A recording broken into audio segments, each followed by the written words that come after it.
All right, by Brooke Lavage. Memories. Have you ever had a dream that was so vivid you could swear it was real? I have memories like that. I just can't understand how it could possibly have been real, sorry, and I still am able to attend Redwood Academy. One day during my first semester of senior year at Redwood Academy, my class was down at the fairgrounds rehearsing for the first demonstration night of the year. Once we were done with rehearsal, which seemed to drag on for hours, we were all told to walk up the hill as a group by Miss Ward, Anna, Alex, and I saw that Miss Ward had her truck by the junior building and planned to drive up to the main campus.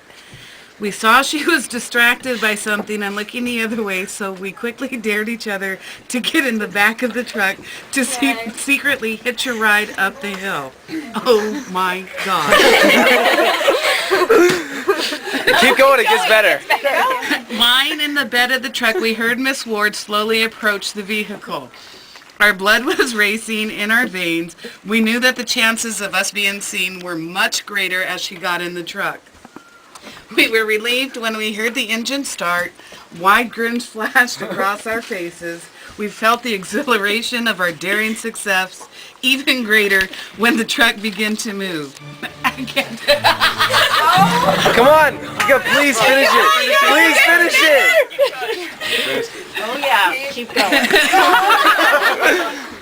It gets better. We felt the exhilaration of our daring success even greater when the truck began to move. We tried hard not to laugh out loud for fear of being discovered. A few minutes in the truck, our grins began to fade. It shouldn't take this long to drive such a short distance. Worriedly, we exchanged glances to each other and whispered about where we could be. Oh my God! It gets better. We couldn't lift our heads above the bed of the truck. No matter where we were, we knew that if anyone saw us, our futures were grim and possibly non-existent. We looked at the sky for any clues of our mysterious whereabouts. Finally, we saw a street sign above us labeled Low Gap Road and State Street. We were on the busiest street in town now, and we were terrified. We had no idea where Miss Ward was planning to travel. Now our worried glances turned to horror and terror of what could possibly become of us. As for myself, I envisioned a small dark room with Miss Gordon, Dr. Logan, my furious parents, and myself, all determining my hopeless fate. Quickly, Anna thought of how Miss Ward lives all the way out in Redwood Valley, and she could possibly be leaving to take her lunch break. We knew then that if this was happening, that we would miss our psychology class and be stranded out of town. Our psychology class consists of 10 students. Of 30% of those who are missing, it's very noticeable. We whispered about who we would call to pick us up from Redwood Valley if this was the case. Immediately we knew our parents and closest friends were out of the question.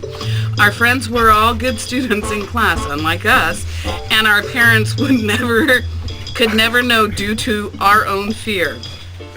As our imaginations running away with us, we unexpectedly felt the truck slow and come to a stop.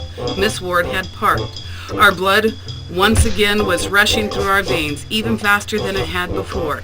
Our hearts were pounding so hard that we were certain she would hear them. She stepped down from the truck and somehow a miracle happened. And we went undiscovered again. We waited until we could not hear the footsteps anymore, slowly peeked over the bed of the truck. Break was just ending and Rusty, a new employee to the school, was making sure everyone was getting into their classes and leaving the quad.